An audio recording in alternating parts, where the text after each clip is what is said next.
어떤 특정 욕설이 생각나는 그렇죠. 네, 그런 이름이어서 조심스럽게 여쭤봤습니다.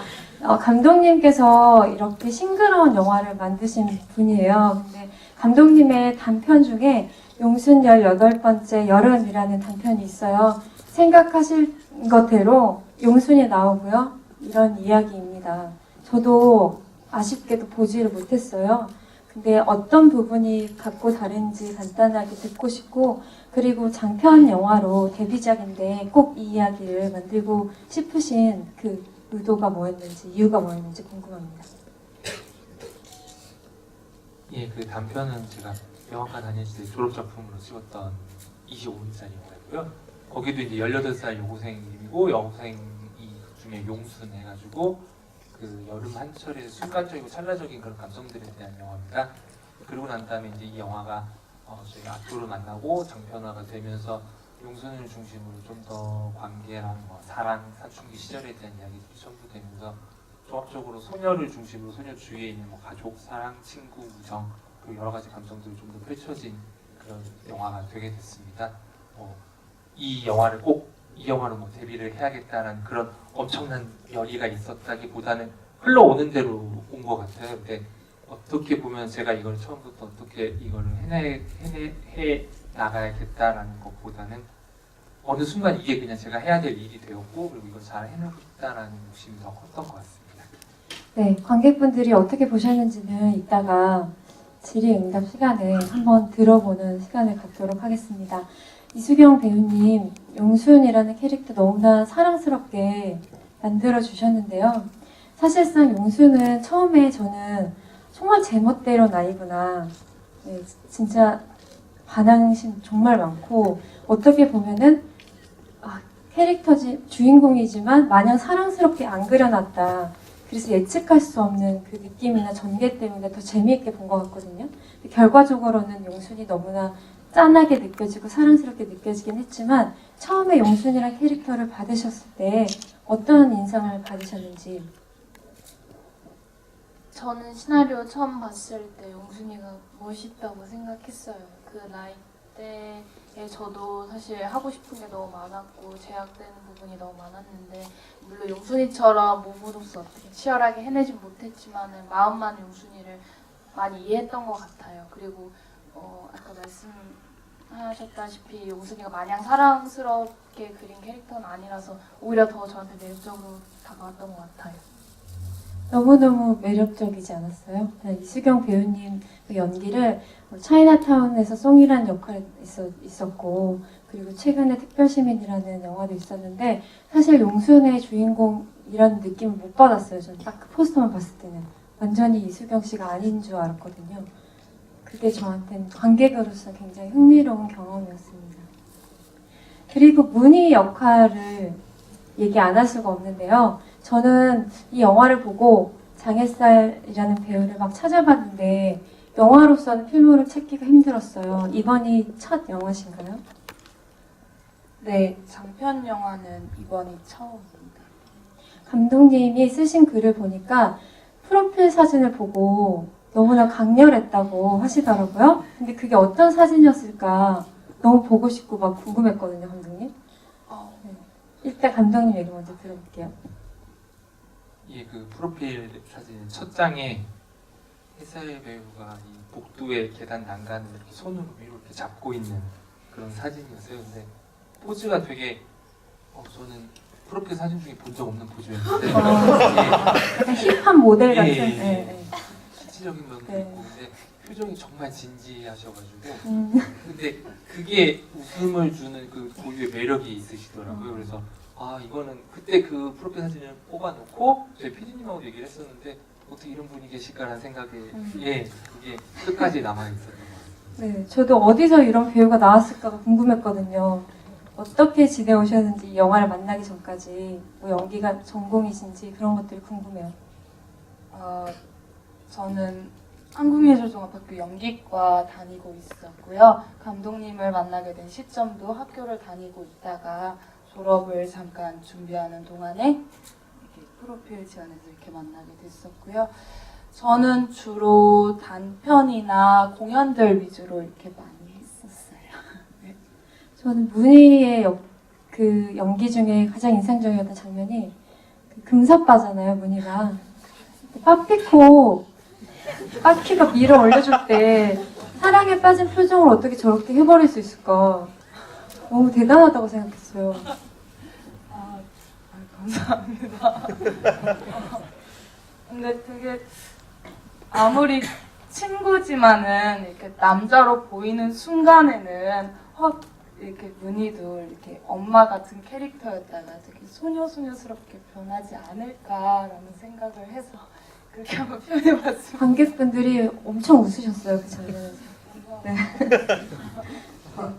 아버지 역할에 최동훈 배우님께 아버지는 용순에 대해서 어떻게 생각하고 있었을지가 좀 궁금했어요. 갑자기 뭔가 사건이 확 어렸을 때가 나오고 18살인 지금 현재로 나오면 되게 사이가 소원해져 있고 굉장히 서로 악다구니를 쓰는 관계로 변해 있잖아요. 그래서 그 사이에 저들에겐 어떤 일들이 있었을까를 되게 혼자 생각해보게 하는 그런 톤이었거든요. 배우님은 어떻게 이해하시고 받아들이시고 연기를 하셨는지 궁금합니다.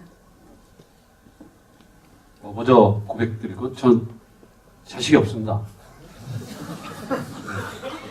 애기가 없어요. 낳아본 적이 없습니다.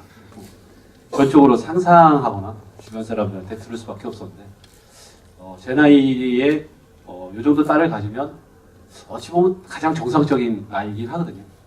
그래서 제 주변에 이제 갓 고등학생들 된 친구들한테 얘기도 많이 듣고 있는데 대화를 거의 안 한다고 하더라고요. 거의 안 하고 어렸을 때나 이쁘지 7살 넘으면은 정말 대화도 안 하고 그렇게 한다고 하더라고요. 그래서 분명히 가족 간의 간극은 있을 것이다. 근데 그게 딸이면 더더욱 심하지 않을까 엄마도 없는데. 그래서 전적으로 이렇게 상상하고 주변에 얘기를 많이 들으면서 생각을 해봤고요. 그리고 이왕이면 어떤 캐릭터를 만들어서 하기보다 다큐멘터리에서 나올 법한 그런 아버지를 한번 해보고 싶었어요. 근데 영화를 보니까 그렇게 좀 비슷하게 된 것 같아서 무척 기분을 줬습니다. 예.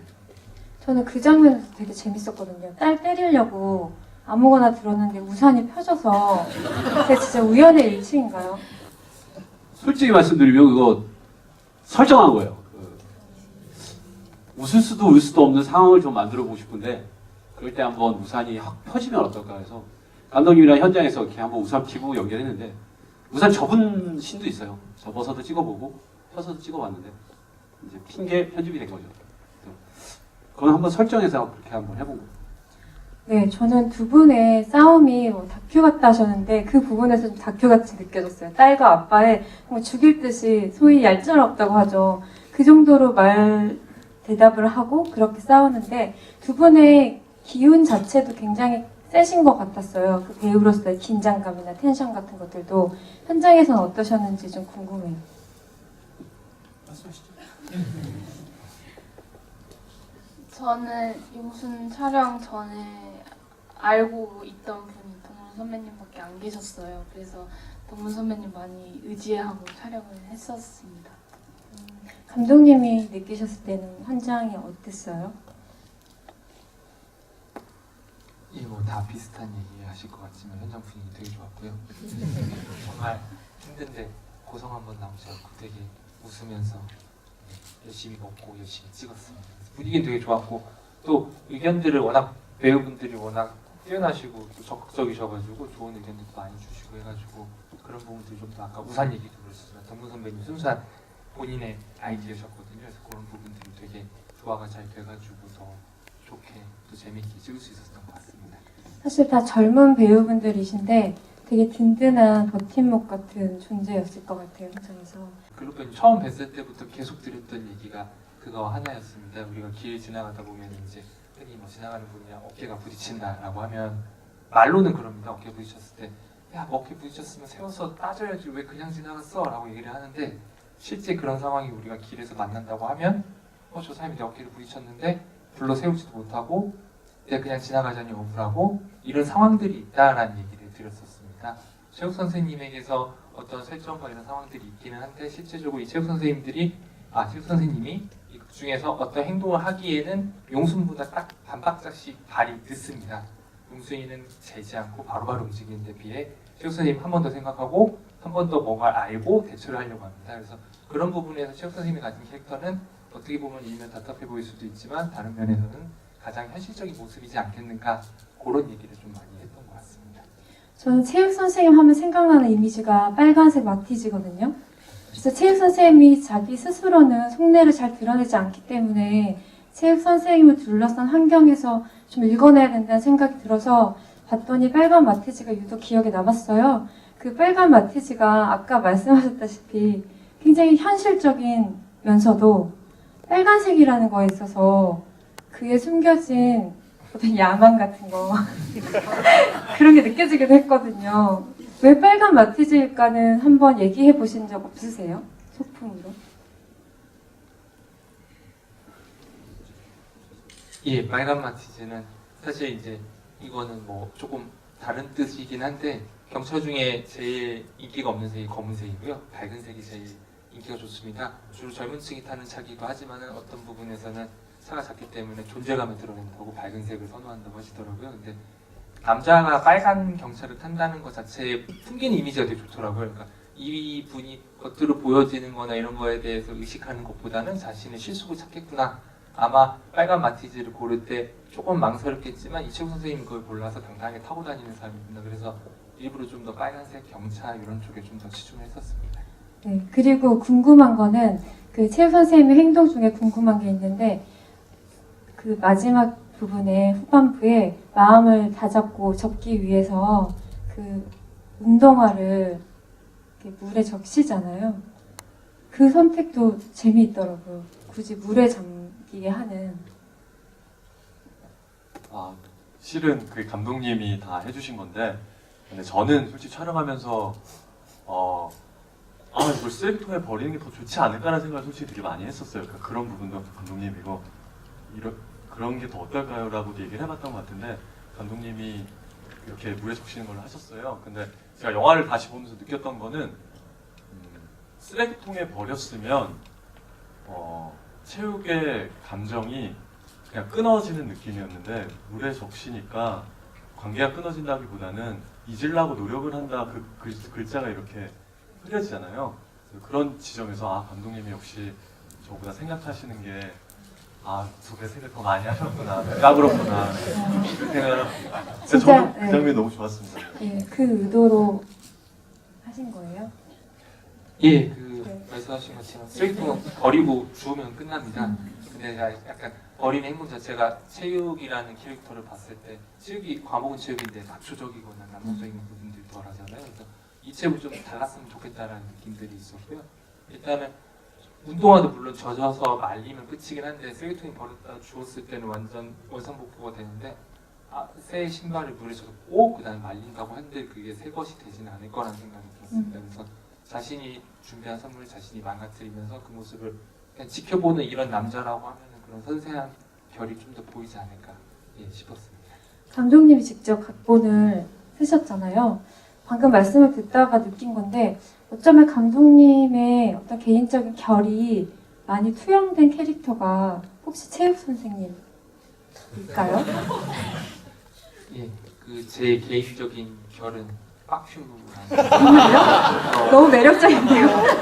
빡큐처럼 매력 있지는 않고요. 네. 그냥 좀 이렇게 답답한 느낌의 이 빡큐 보면은 되게 일단 뭔가를 하려고 하는데 잘 성공은 못 하잖아요. 그래서 실제로 어떤 부분에서 빡큐고 그러니까 제 개인적으로는 성격을 이렇게 n분의 1 나눠가지고 아버지에도 넣고 저는 이제 누나가 사춘기를 심하게 겪었어서 누나 보면서 여기 보이는 저희 최동근 선배님 연기해주신 아버지의 마음을 제가 누나를 보면서 느꼈었거든요. 그래서 그런 것들도 이제 n분의 1을 한번 해보고 그랬었어요. 네. 그러면 우리 빠큐님, 저는 빠큐님의 그 스키니 반바지 있잖아요. 그 장면도 진짜 인상적이었거든요. 그러니까 옷이 끼어가지고 이렇게 펴고 나가는 장면이 있잖아요. 그것도 당연히 감독님이 아이디어를 내신 거겠죠? 처음에 그 스키니를 입는 게 설정이 돼 있었어요.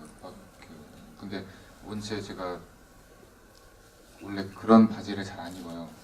되게 싫어하거든요. 좀 편한 거를 되게 좋아하고 집에 뭐 동네에 있을 때 맨날 추리닝만 입고 다니고.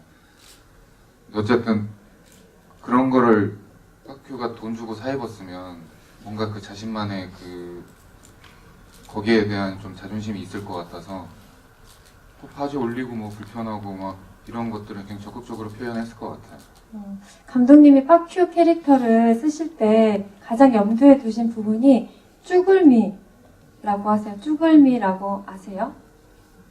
약간 찌질하고 쭈글쭈글한 네, 그런 미를 추구했다고 하시는데 우리가 만약에 보다가 놓쳤을 디테일도 있고 그럴 것 같거든요. 네, 어떤 부분을 조금 사실은 우리가 제대로 보지 못했지만 신경 썼던 부분들이 있는지 궁금해요. 저는 거의 촬영할 때 수경이랑 이제 햇살이랑 같이 찍으니까 근데 용순이란 캐릭터는 어렸을 때부터 제가 봐왔을 거고 약간 얘 앞에 가면 한없이 작아지는 센 여자? 약간 그런 쪽으로 생각을 해서 약간 좀 기가 죽어있는 느낌을 그냥 같이 있을 때는 계속 가지고 가려고 그렇게 생각을 했던 것 같아요.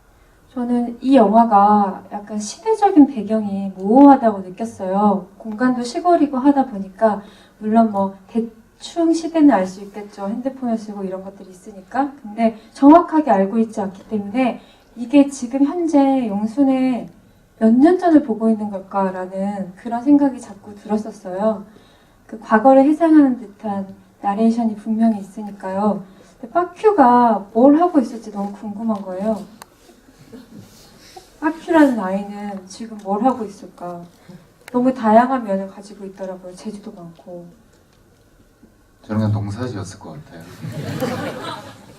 그냥 뭐 공부도 뭐 그렇게 잘할 것 같지도 않고 그냥 부모님 말씀 잘 듣고 그냥 물려준다니까 그거 그냥 농사 열심히 지었을 것 같습니다. 네. 감독님 혹시 생각하신 게 있으세요? 예전에 생각했던 거는 근 미래였는데 네. 빠큐 같은 경우는 원래 이제 저희가 편집적으로는 조금 바뀌긴 했는데 빠큐는 공무원이 되는 게 현실적인 목표고 꿈은 시인인 목표였습니다. 그래서 원래 생각했던 근 미래는 공무원학원 어둠에쯤에 앉아서 혼자 시를 쓰고 있는 모습이 있었는데 농구 얘기하시니까 그것도 되게 보내면서 해도 좋을 것 같아요. 근데 그 금미래는 혼술남녀가 연상이 되네요. 혼술남녀에도 출연을 하셨는데 그 모습이 또 연상이 되네요. 공교롭게도. 그 모습은 지우고 싶으십니까? 여기에 임했습니다. 네, 알겠습니다. 그 얀츠카 배우님, 저 실물 아까 뵙고 너무 예쁘셔서 저도 모르게 처음에 이렇게 외모 칭찬하는 게 실례라는 걸 알고 있으면서도 저도 모르게 얘기를 해버렸어요. 너무 예쁘시다. 화면에서는 또 아무래도 시골 안악내 모습으로 나오셨으니까. 그리고 한국어도 굉장히 잘하신다고 들었거든요. 근데 한예종 연극원을 다니셨다고 해요. 그래서 이 영화 외에도 혹시 그동안 어떤 연기들을 한국에서 해오신 게 있는지.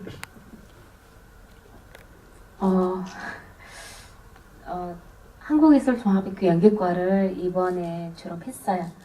그리고 이 영화 외에는 몽골에서도 활동하고 있고요. 다른 이미지로 약간 새로운 마음을. 그리고 한국에서 전에는 점프라는 공연했어요. 퍼포먼스였는데 저기 한 4년 동안 나의 역할을 했었고요. 그리고 그 면동예술극장에서 실현 연극도 했었어요. 네. 이 시나리오 처음에 보셨을 때 저는 그래도 이 영화가 예측하기 어려운 전개로 가고 있어서 흥미롭긴 했지만 기본적인 정서라든가 문화적인 배경이 한국 사람이기 때문에 더 밀착되는 거 분명히 있었거든요. 혹시 약간 낯설거나 의외적인 상황이라고 느끼셨던 부분도 있었어요? 처음에 감독님이랑 만났을 때 대본 보고 헐, 제 엄마라니 했어요. 그러다가 읽어보니까 되게 이야기가 따뜻하고 되게 사랑스럽고 그래서 배우로서 한번 이 역할을 살아보자라고 해서 열심히 촬영을 했던 것 같아요. 아까 아버지에게도 제가 이런 질문을 했었는데 저는 그 새엄마를 보면서 그 새엄마의 비하인드가 굉장히 궁금했고 그걸 많이 생각하게 됐어요. 왜냐하면 새엄마는 처음부터 용순을 바라보는 눈빛이 이미 약간의 사랑과 연민이 가득해 있더라고요.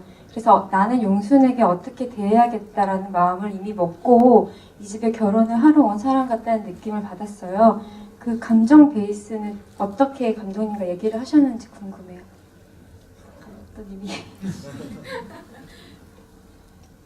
그 치카 배우 실물 보시면 아시겠지만 되게 젊고 아름다운 배우십니다. 근데 처음 만날 때 어떤 역할을 하고 싶냐라고 얘기를 들으니까 그때 당시 툼레이더 같은 여전사를 하고 싶다는 얘기를 하셨었어요. 네, 어울립니다. 예, 네. 되게 어울리시다 그런 생각을 했고 그러면서 제가 죄송스럽게 저희는 새엄마다 드렸었습니다. 그래서 어떤 부분에서는 그냥 그때 반 농담처럼 했던 얘기는 툼레이더 같은 엄마다라는 얘기도 드렸었었는데 이 엄마는 그냥 나서고 그리고 조금 문화적 차이 때문에 용순이가 원하지 않는 선물을 자기 임의대로 준비도 합니다. 근데 감사적으로 용순이 말을 좀 더 들어주려고 하고 용순이가 그 말을 듣지 않았을 때 조금이라도 더 가르치려고 들고 근데 가르친다는 게 비단 뭐 영어 선생님하고 대화나 이런 데 봤을 때 용순이도 동의한 건가요? 라는 대사가 나옵니다. 그러니까 어머니 자체가 이 어머니는 용순이랑 좀 소통이 됐으면 좋겠다라는 얘기들을 했습니다. 그래서 그 부분에서는 난치카 배우 본인이 이제 시나리오를 굉장히 꼼꼼하게 읽고 자기가 이 새엄마가 기존의 새엄마랑 다른 느낌이 있어서 자기도 좋다라는 얘기를 많이 했어가지고 현장에서 이제 어느 정도의 톤과 어느 정도 더 용순이를 예뻐하는가에 대한 그런 정리만 조금 더 진행이 됐었습니다. 네, 제가 궁금했던 부분은 그 마지막에 그 새엄마가 레슬링 선수라는 설정이 이미 주어져 있고요. 마지막에 엄마가 제 6판전으로 뭐 막아주잖아요. 정말 든든한 산처럼. 근데 이 영화의 흐름이나 색깔에 굉장히 맞는 장면이라고 생각해요. 용순의 에너지라던가 그런 것과 되게 잘 맞물리는 장면이라는 생각이 드는데 어머니가 굳이 6판전으로 몸으로써 이 상황을 해결해주는 상황을 설정하신 이유가 궁금합니다. 그 여기 영화에서 이제 차곡차곡 쌓던 것들 중에 하나는 해결이 되지 않는 순간까지 간다고 했을 때 무엇을 할 수 있는가였거든요. 근데 어머니가 그 전 장면을 보면 극단적으로 더 이상 할 수 있는 게 없으니까 용순이의 머리를 잡아당깁니다. 그러니까 용순이가 영어 선생님 머리를 잡고 있는데 그게 손이 다 놓지 않다 보니까 어머니가 할 수 있는 게 없으니까 이제 용순이의 머리까지 잡아당기고 그리고 이제 다른 선생님들이 개입이 돼서 그것들이 정리가 되게 되는데 한편으로는 그런 생각이 들었습니다. 용순이도 엄마도 서로 되게 창피하고 부끄러운 순간일 거라는 생각이 들었고 서로 뭐가 더 해주지 못하는데 그 순간에 어머니로서 나오는 본능적인 감이라고 생각을 했거든요. 어머니는 이 자리에 올 때도 이 자리에 와서 영어 선생님하고 얘기를 할 때도 되게 조심스럽습니다. 용순이가 어떤 생각을 하고 있는지 용순이는 동의를 했는지 이런 것들을 물어보는데 어머니 눈에도 영어 선생님의 행동이나 환경들이 여의치 않다는 것은 보였을 것이고 그런 어머니가 뭔가 위로를 할 수도 없는데 반사적으로 그런 행동이 나올 수 있을 거라고 생각을 했습니다. 그래서 그런 부분들에서는 그냥 어머니로서 어떤 극단적인 그냥 모성애가 보이는 장면이었으면 좋겠다는 생각이 들었고 그래서 그 장면이 센 만큼 그 뒤에 용순하고 어머니는 가벼운 터치도 하지 못합니다. 사실은 그냥 얼뚱이 서로 떨어져 있는 채로 용순이 나가는 걸 엄마가 지켜봐 보는 거예요. 그래서 엄마도 어느 정도 본능적인 반사신경 그리고 어머니로서의 자신의 존재감을 미처 어느 정도 깨우치진 못했겠지만 순간적으로 느끼는 시간이 되었으면 좋겠다 싶었습니다. 네, 저는 이 영화에서 이제 타이틀롤인 용순이 이런 모습도 너무나 개구진 모습도 보이고 반항적인 모습도 보이고 사랑스러운 모습도 보이고 다양한 얼굴들을 보여주는데요. 그 중에서도 가장 아름답게 보였던 장면이 그리고 특히 공들여서 찍었다고 생각하는 컷들이 달릴 때였던 것 같아요. 가장 예뻐 보이는 순간이 저는 용순이가 달릴 때였거든요. 그래서 그게 왜 그럴까 생각해 보니까 혼자 있을 때여서 그런 것 같아요. 가장 솔직한 상태로 혼자 두 다리로 단단히 서 있다는 느낌이 들어서였던 것 같아요. 네. 용순을 연기하시면서 가장 심리적으로 밀착된 상태로 연기를 했던 씬이 혹시 있을까요?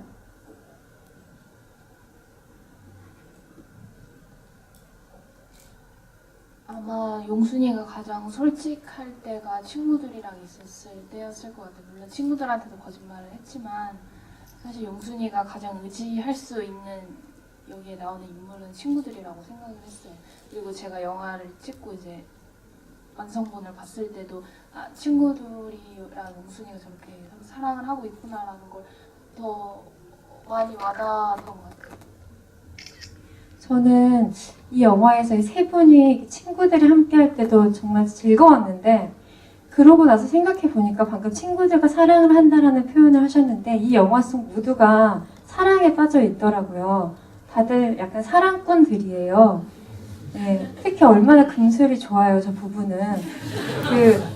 그 되게 서민적으로 보이는 그 잠옷 바지 하나에도, 그리고 엄마가 몽골에서 가져왔을 것 같은 그런 장식물들 하나에도 그 사랑이 느껴졌고, 친구들은 말할 것도 없고, 또 빡큐는 사실상 용순을 짝사랑하고 있었고, 또 우리 문희도 빡큐를 사랑하게 되어버리고, 이런 상황에서 영어 선생님마저 체육 선생님을 사랑하고 있는 게 느껴지거든요. 근데 체육 선생님만 그 감정이 모호하더라고요. 여기서도 소외된 인물이라는 생각을 했어요. 그래서 가장 어떻게 보면 2번, 3번 보면 가장 연민이 가는 인물이기도 하거든요. 네, 여기에 대해서 어떻게 생각하세요?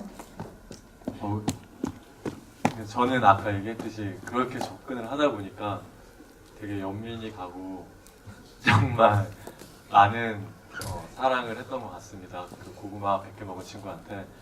근데 그런 생각을 했어요.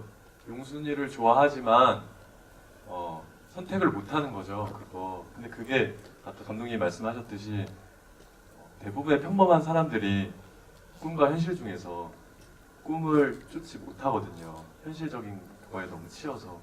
그래서 그런 부분에서 용기가 좀 부족하고, 그래서 결국 자기가 원하는 그 현실과 이상 사이에서 방황하다가 영어 선생님도 있고 용순도 있고 다 잃은 좀 어리석은 존재가 아닐까 하는 생각을 했습니다.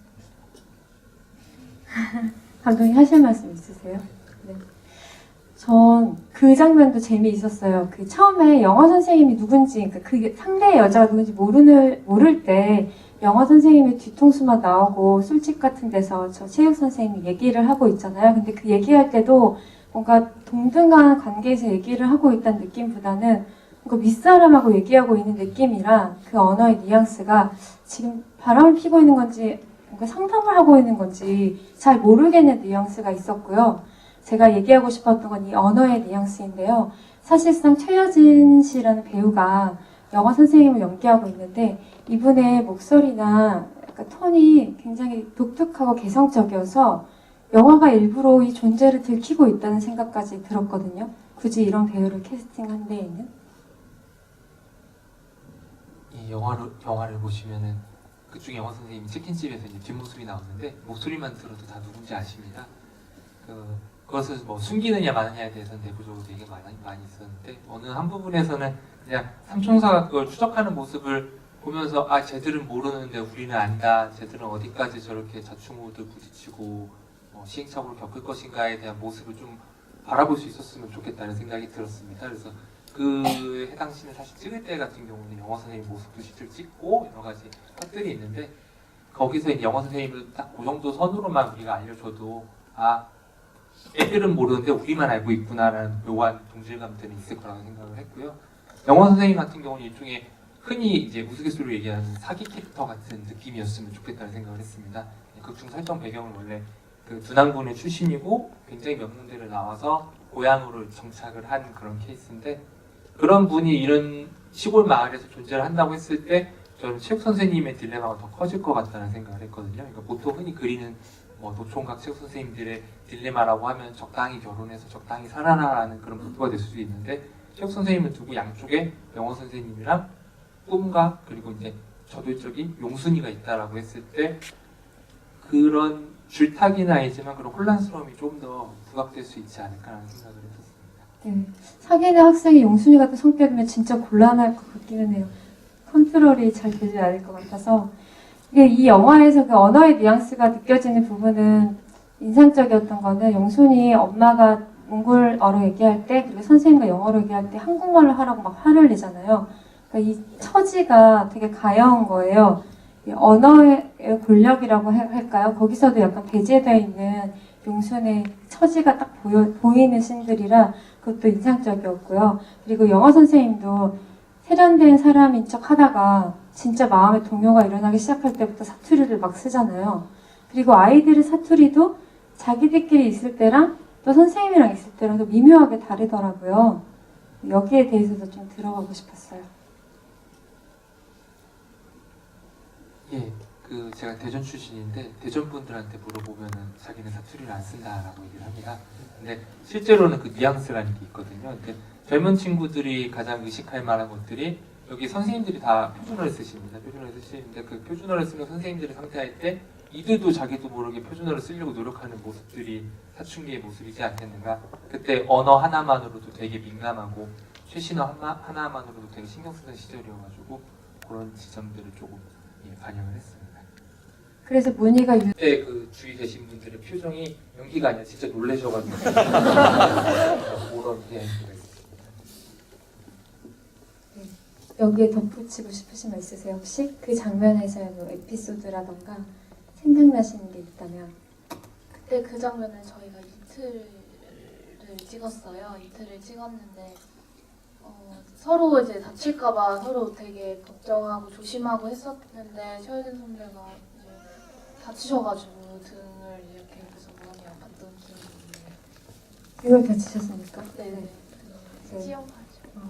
뭐 심한 부상은 아니었죠? 아니요.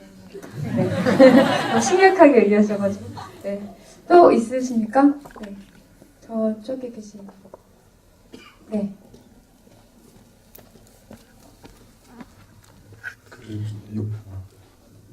용순이가 임신을 했다고 생각을 하잖아요.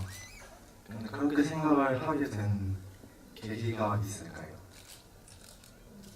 감독님께 여쭤볼까요?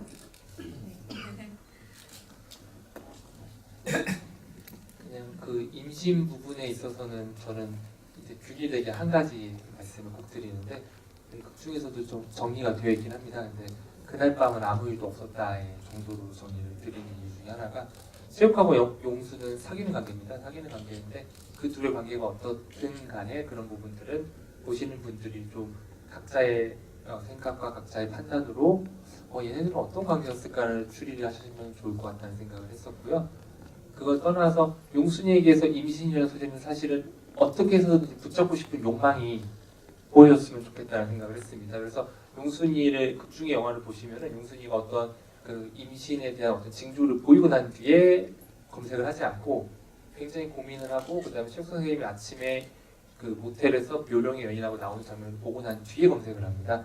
그래서 용순이가 어떤 그 순간에 이렇게 해서라도 한번 잡아봐야겠다는 결심이 섰으면 좋겠다는 생각을 했습니다. 조심스러운 질문이지만 여성이 거기서 내가 이 사람 붙잡고 싶을 때 하는 카드가 임신일 수 있겠다고 선택하시기까지는 좀 갈등이 있으셨을 것 같긴 하거든요.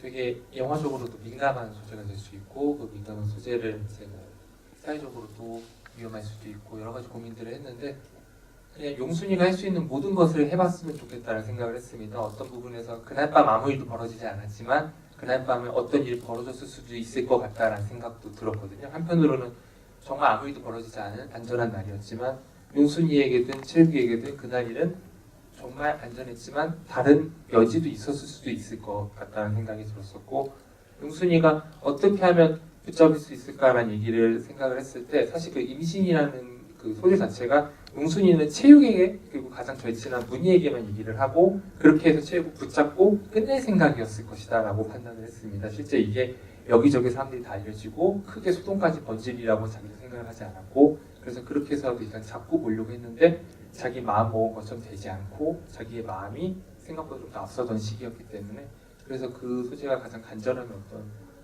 표현이 되지 않았을까라는 생각을 했습니다. 네, 또 질문 있으세요? 여기 계속 먼저 들어주신 관객 중. 네. 그 영화에서 보면 그 약간 세월을 추모하는 그런 이스터에그랄까 그 노란 리본이나 그 영화 마지막에 용순 달릴 때 그 스톱모션 멈출 때 20분 14초 416 나오는데 이걸 쭉 읽으면 2014년 4월 16일이잖아요. 그런 걸 넣게 된 계기가 있는지 좀 얘기해 주시면 감사하겠습니다. 예, 일전에 시사 끝나고 이런 질문이 나와서 그 답을 이렇게 되게 상세히 드렸는데 기사를 보시고 저희가 세월호를 이용하거나 광고 홍보적으로 활용하는 걸 오해하시는 분들이 많이 계시더라고요. 근데 정확하게 얘기 드리면은 세월호는 절대 홍보나 어떤 광고나 어떤 목적으로 상업적이든 어떤 취지로서는 절대 활용돼서는 안 되는 것이고요. 실제 이 영화가 만들어지기 시작했을 때 2014년도에 저희가 시나리오 작업을 시작을 했습니다. 근데 시나리오 작업 중에 세월호 참사가 벌어졌고요. 그리고 시나리오를 저희가 크레딧 보시면 영진이 독립영화 제작지원작입니다. 독립영화 제작 지원을 할 때 당시에도 세월호 그 사고에 대한 미수습자라든가 이런 여러 가지 문제들이 정부에서도 해결이 되지 않고 그러던 시절이었는데 그때 사실 저거 다른 영화들 시나리오를 많이 봤습니다. 다른 영화들 시나리오 많이 보면은 세월호의 아픔이나 뭐 이런 피해자의 고통이나 이런 것들을 다루는 영화가 너무 많았는데 그래서 저희는 아예 그런 것들 다 빼자. 정말 다 빼고 세월호랑 상관없이 그 추모하는 마음만 갖고 영화는 영화대로 가야 된다는 생각이 하나 있었고요.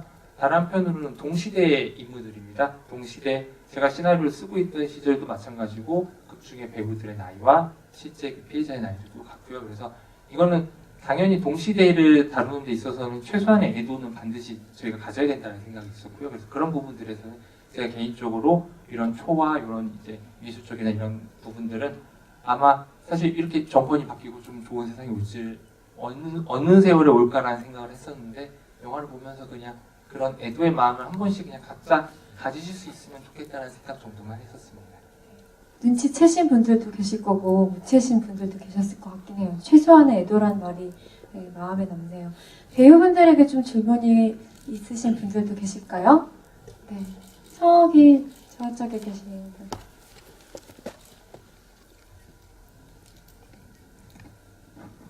저 우선 고등학생으로서 용순의 이야기를 듣는 것 같아서 좋았고요. 제가 최근에 특별시민을 봤어요. 거기서 이수경 배우님이 호통 소리를 지르시는 모습도 굉장히 인상적이었고 제가 봤던 이수경 배우님들은 되게 소리를 잘 지르시는 그런 이미지로 남아있는데 혹시 그런 연기를 잘 하실 수 있는 비결이라도 있으신지 궁금합니다.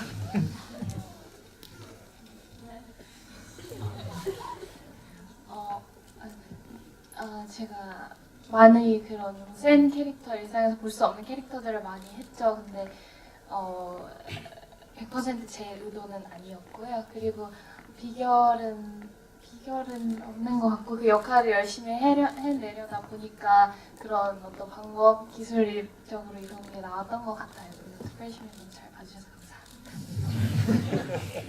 감독님이 현장에서 보실 때 이수경 배우는 뭔가 직관이 더 강한 배우인 것 같나요? 본능적으로 연기하는 배우일 것 같다는 느낌이 드는데 저도 되게 의외였던 거는 일단 직감, 직관, 본능 되게 뛰어난 배우셨어요. 그래서 그런 부분들에서 본인이 얘기를 딱 주셨을 때 제가 듣고서 좋은 아이디어도 되게 많았고 반대로 이런 부분들 좀 어떻게 해보면 좋겠는가라고 던져드리면 되게 빠른 수용과 또 대처 방식이 있으시더라고요. 근데 한 가지 좀 저도 놀라웠던 거는 되게 직관과 본능이 뛰어난데 준비를 되게 철저히 하세요.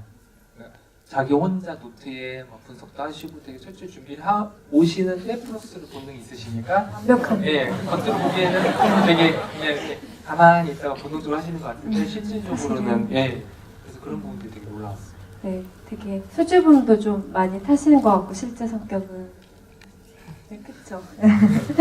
네, 또 질문 있으세요? 이쪽에 계신 분 받아볼까요? 네. 마이크를 전달해 주시면 감사하겠습니다. 예. 김동경 배우님께 좀 여쭤보고 싶은데요.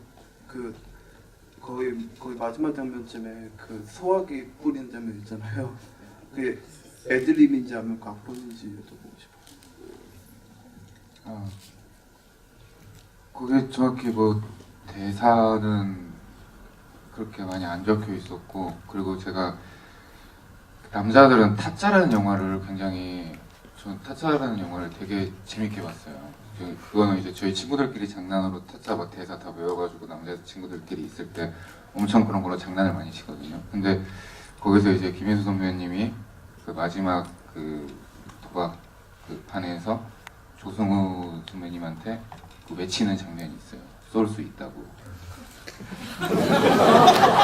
그게 찍으면서 약간 그거랑 약간 느낌이 저는 되게 다급하고 이 친구들은 뭐 세상 모르고 막 그거 저는 되게 다급해서 그렇게 때는 뭐 대사는 뭐 그렇게 없었고 제가 그냥 행동이나 이런 것들을 약간 그 느낌이면 이렇게 하겠구나 이렇게 생각을 해서 쏠 수 있어라는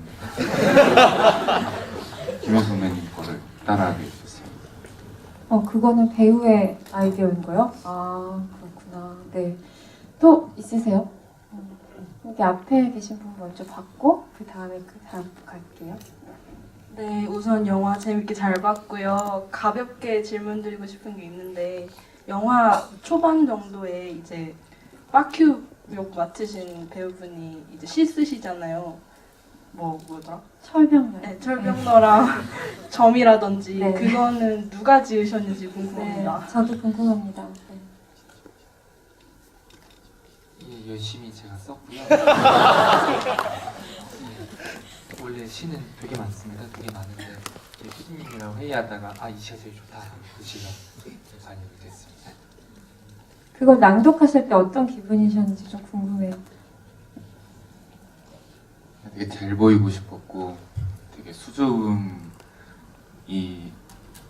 약간 되게 부끄러웠을 것 같아요. 만약에 근데 직접적으로 얘기는 못 해주고 그냥 나레이션 이렇게 나오잖아요. 그때 그런 기분을 많이 내려고 노력을 했던 것 같아요. 되게 수줍고 네. 찍힐 거 알겠지만 네, 네. 되게 사랑스럽기도 하고 웃기고 슬프기도 하고 그런 장면이었어요. 네, 그러려고 노력했어요. 네. 감독님 혹시 학창 시절에 시를 쓰셨나요? 저는 시를 못 씁니다. 이 영화를 위해서. 네. 네, 알겠습니다.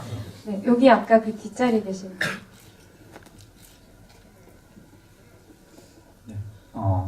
서머 패키지 못 받게 돼서 아쉽습니다. 그래도 네, 질문하고 싶은 게 있어서 질문 드립니다. 감독님하고 이수경 배우님께 질문 드리고 싶은 게 이렇게 용순이 대판 싸우고 나서 다음 장면에서 강가에 누워 있잖아요. 그런데 이제 사실 그렇게 저는 해석하기로 어떤 슬픔을 사귀기 위한 어떤 상실감이라든가 배신감이라든가 이런 것들 그런 복잡한 감정을 정리하기 위한 행동으로 봤었는데 사실 그런 행동을 하는데 뭐 강가에 눕는 거 말고도 달리기를 한다든지 이제 육상 선수이니까 달리기를 한다든지 아니면 뭐 집에서 펑펑 운다든지 하는 식의 어떤 다른 제스처들도 있었을 텐데 그렇게 강가에 누워서 사귀는 그런 감정을 사귀는 식으로 장면을 연출한 이유가 무엇인지 궁금하고 이수경 배우님이 그 장면을 연기할 때 어떤 생각이라든가 느낌을 갖고 감정을 갖고 연기를 하셨는지 궁금합니다. 이 강가는 용순이한테 되게 기쁘고 슬픈 공간입니다. 그래서 처음에 엄마와 마지막으로 나왔던 강가고요. 아이들하고 노는 강가고 그래서 얘가 가장 자신 본연의 감정을 어쨌든 들켜버리고 그것들을 사람들 앞에서 공개되고 난 뒤에 찾아갈 공간이 어딜까라고 생각했을 때 결국 거기가 집은 되지 않을 거라는 생각을 했습니다. 얘에게 가장 보여주기 싫었던 모습들도 보여줬었고 가장 행복했던 공간은 강가밖에 없기 때문에 강가를 가졌으면 좋겠다는 생각을 했고요. 극 중에서 보면 용순이가 실제로 처음으로 물에 몸을 담그는 장면이 그 장면입니다. 그래서 보통은 이제 엉덩이가 달랑말랑 이렇게 물가에 쭈그리고 앉아서 손장난만 치는데 그렇게 강가랑 친했음에도 불구하고 엄마가 자갈을 줄 때는 강에 아예 들어가지 않고요. 그리고 가장 행복했던 시절, 친구들하고 놀던 시절에도 강에 손만 담그던 아이인데 그런 아이가 모든 거를 다 내려놨을 때는 그냥 그 물에 들어 누워버렸으면 좋겠다는 생각을 했습니다. 어쩌면 한 번도 들어 눕지 않았을 것 같은 용순이어서 들어 누웠으면 좋겠다는 생각을 했고요. 그냥 가만히 누워서 사실 실제 저 강물에 저희 뭐 조명 감독님도 그렇고 스태프들이 한 번씩 누워봤었는데 되게 찹니다. 근데 실제 굉장히 찬데 그냥 그런 이질감적인 굉장히 뜨겁고 막 가루 묻고 이랬는데 그 흐르는 물에 몸을 맡겨서 누워 있다고 하면 하늘도 한번 볼 수 있고 그리고 정신이 한번 뜨이는 그런 내보냈으면 좋겠는 그런 마음들이었습니다. 네, 수경 배우님께서. 저 장면이 이제 1회차, 2회차 찍을 때 한 장면이었어요. 그래서 앞에 이제 흘러간 전사들을 경험해보지 못한 상태에서 감정의 클라이막스를 이제 표현해내야 되는 부분이었는데 저도 한 번도 뭐 물에 누워서 뭔가 감정을 표출해 본다든가 한 번도 물에 누워서 뭔가 해본 적이 없어서 사실 잘 될까, 표현이 될까, 그래서 감독님한테도 잘 될지 모르겠다고 많이 약한 소리를 했었어요. 그래서 이제 그 장면을 찍기 전에 계속 대본을 훑어보면서 용순이가 어떤 상황에 처해 있는지 계속 머릿속에 주문처럼 이제 외웠던 것 같아요. 그래서 열심히 감정을 쥐어짜서 이제 표현해냈는데요. 그리고 이제 감정 이제 테이크를 몇 번 가서 이제 감정이 좀 소모됐을 때쯤 이제 윤희가 뒤에서 안아주는 장면을 찍었는데 이제 감정이 너무 소모돼서 안 나올 것 같을 때 언니가 뒤에서 안아주니까 다시 한번 그 감정이 올라오더라고요. 그래서 네, 도움도 받고 노력도 해서 열심히 찍었습니다. 결과적으로 이렇게 영화로 보셨을 때는 만족도가 어느 정도였어요? 그 씬에 대해서? 아예 안 될 줄 알았어요. 그래서 걱정을 많이 했는데 그래도 제 생각보다 잘 나온 것 같아서 다행이라고 생각했습니다. 거의 저는 이 영화의 대표적인 이미지라는 생각까지 드는 장면이었어요. 설명을 듣고 나니까 더 의미가 생기네요. 네. 마지막으로 한 분만 받아볼게요. 시간이 없어서. 네.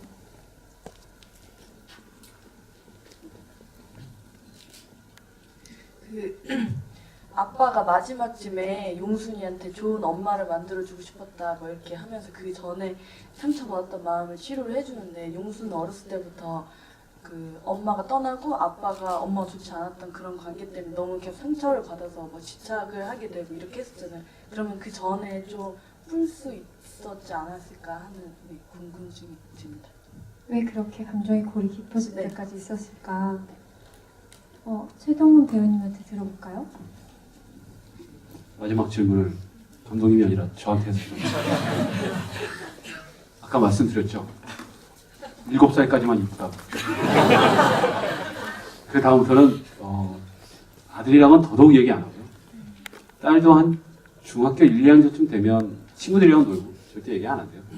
저 경험해보지 못해서 늘 얘기만 듣고 간접적인 얘기만 듣고 한 건데 말하고 싶었지만 엄마를 내가 엄마 만들어줄게. 좀만 기다려. 이런 얘기를 할 수 없잖아요. 그리고 그걸 만들었다고 생각했을 때 이미 다 커버렸고. 그래서 말할 기회가 없는 게 아니라 그런 순간들을 좀 놓친 게 아닌가. 그런 생각이 들었어요. 그래서 맨 마지막에 이건 이러이러해서 설명하는 게 아니라 사과하고 고백하는 게 아니었을까. 뭐 그런 생각을 합니다. 마지막 질문인데 멋진 대답이 됐나요? 네, 저는 아버지의 심정은 그 느린겨라는 대사 하나로도 함축되어 있다고 생각하고 아버지가 용순을 생각하면서 새 엄마를 골랐던 마음은 여러분들도 아셨겠지만 처음에 화상 채팅하고 있던 분이 다른 분이잖아요. 그쵸? 네, 에바가 아니에요. 그때는 얀스카라고 나오는데 네, 필리핀 여성이었죠. 그러니까 여러 명을 후보로 두고 진득하는 시간을 가지고 고르고 있었다. 네, 그런 장면들이 있어서 저는 아버지의 마음이 좀 더 느껴졌던 것 같아요. 이 영화가 촬영은 거의 1년 전쯤에 하셨죠. 이제 마무리 인사를 해야 할 것 같은데 각자에게 이 영화가 어떻게 남아있는지 어떤 영화로 기억되어 있는지 좀 듣고 싶거든요. 김동현 배우님부터 들어볼까요?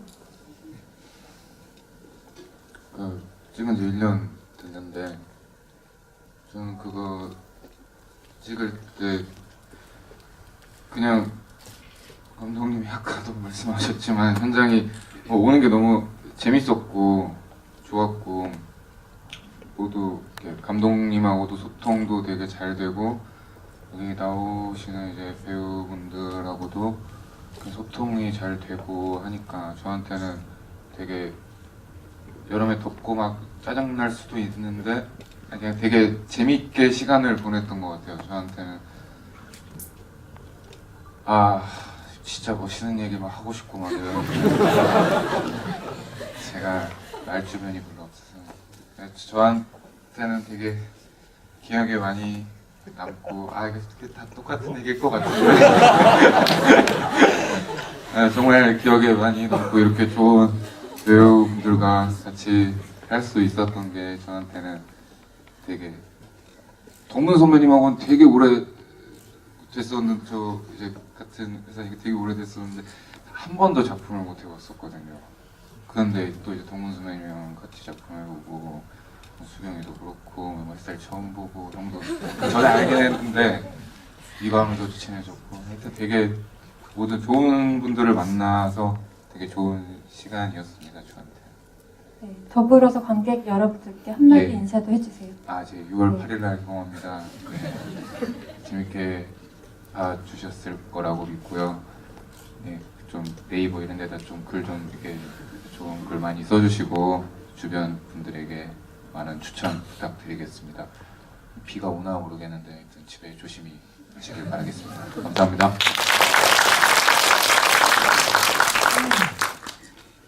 저 같은 경우에 시나리오 처음 읽었을 때 그냥 너무 좋았어요. 그냥 시나리오가 너무 좋았고 그리고 부산 가서 영화를 처음 봤을 때 역시 너무 좋았어요 영화가. 그래서 처음과 끝이 되게 일치되게 너무 좋았던 영화로 기억되고요. 체육 역할로 생각을 했을 때는 나온 걸 봤을 때 체육은 둘 다 놓쳤는데 저 배우 박글록은 그래도 연기 열심히 하고 있으니까 내가 열심히 잘 살고 있구나 라는 생각이 들면서 앞으로 더더욱 체육처럼 살지 말아야겠다 생각이 들어서 저에게 교훈을 주는 그런 영화였던 것 같습니다. 저희 영화 6월 8일 많은 대작과 함께합니다. 여러분들이 저희 영화를 좀 살려주셨으면 좋겠습니다. 많이 홍보해 주시고 많이 이뻐해 주시고 글도 좋게 써주세요. 감사합니다.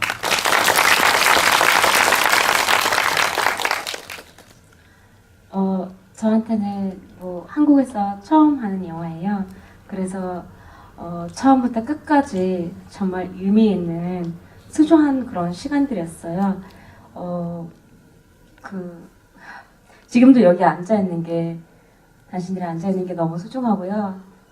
그냥 저를 이렇게 외국 사람인데 이거 영화 들어갈 되게 어렵잖아요, 사실은 한국에서. 근데 일단 그냥 뽑아주셔서 너무 감사하는 거예요, 끝까지. 그래서 지금도 마지막 인사인 것 같은데 제가 특별히 한 분한테 너무 감사하다고 얘기해주고 싶은 거 있어요. 그냥 제가 아무래 보면은 이게 외국에 와가지고 혼자예요. 가족들이 다 몽골에 있으니까. 근데 모든 분들이 그냥 진짜 가족같이 해주고 우리 그 김지혜 PD님이 있는데 정말 엄마같이 저 해줬어요. 계속 지금까지 계속 해주는데 진짜 특별히 감사하고 싶은 마음이 있고요. 그리고 제가 몽골 가서도 우리 영화 많이 홍보할 테니까 우리 영화가 한국에서 꼭 대박 났으면 좋겠거든요.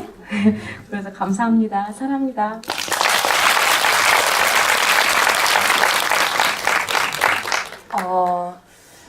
저도 돌이켜보면 우리 영순이처럼 되게 유난스러웠던 때가 한 번씩 있는 것 같아요. 어쩌면 지금도 그럴 수도 있는데 그래도 그 유난스러운 그 모습을 겉에서 이렇게 왜 저러지가 아니라 따뜻한 마음으로 이렇게 섬세하게 바라봤던, 또 윤희로서도 그렇게 바라봤던 기억이 저는 저희 사춘기 시절도 기억나게 되고 그랬던 영화였던 것 같고요. 그리고 저희 이제 6월 8일 개봉인데 오늘 좋은 말씀 너무 많이 해주셔서 너무 감사했고 돌아가셔서 좋은 리뷰 많이 남겨주시면 다 확인하고 있으니까 네, 많은 좋은 말씀 부탁드릴게요. 감사합니다.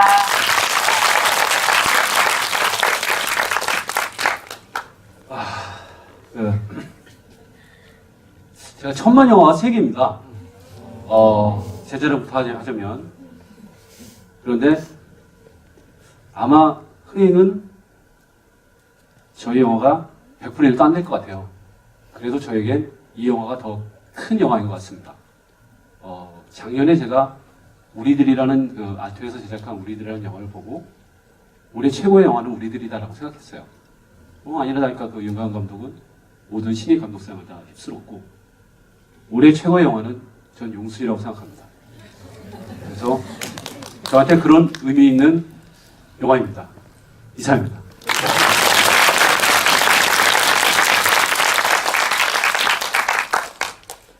저 또한 그랬고 많은 분들이 요즘 같은 시기에 많이 기다리셨을 만한 영화라고 생각이 돼요. 그 기대에 저희가 부응을 했으면 좋겠는데 어떻게 보셨는지 모르겠지만 집에 돌아가셔서 꼭 리뷰 남겨주세요. 저희 정말 하나하나 빠짐없이 다 보고 있습니다. 제가 하트도 눌러드리고 댓글도 달아드릴게요. 감사합니다.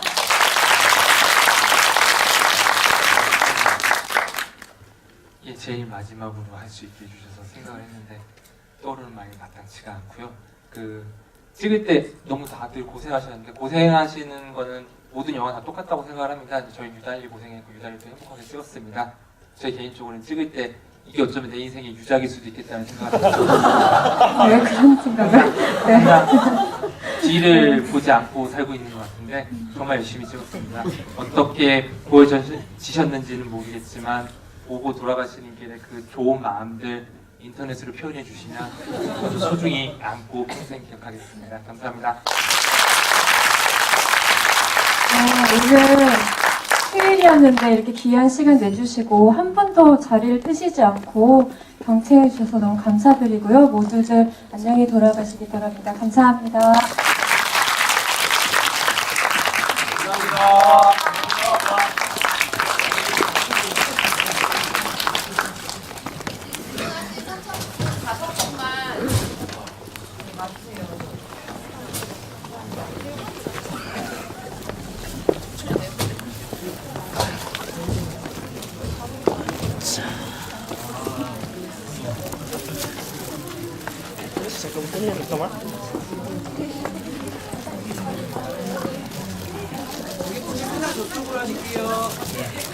관객분들은 오른쪽으로 퇴장 부탁드리겠습니다.